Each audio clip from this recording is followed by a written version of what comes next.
Good morning friends. सवेरे 5:30 बजे हैं। मैं इस जंगली, आप बोलिए, नेचर से जा रहा हूँ और मेरे दिल में एक ख्याल आ रहा था, तो मुझे लगा कि ये एक मैसेज सबको दूँ। बहुत लोग कांटेक्ट करते हैं अलग अलग प्लेटफॉर्म से, सोशल मीडिया से, फेसबुक हो, इंस्टाग्राम हो, ट्विटर हो।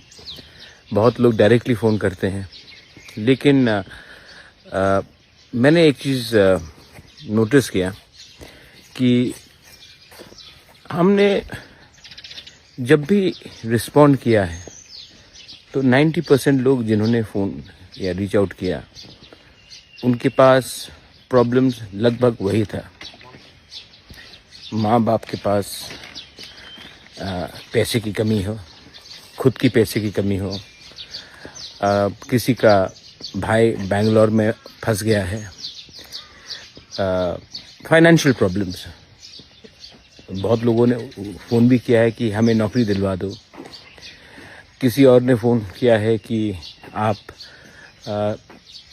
का क्या पोजीशन है, क्योंकि बीजेपी चर्च के ख़िलाफ़ है, प्राइम मिनिस्टर हमारा रिजर्वेशन हटा देगा कि नहीं।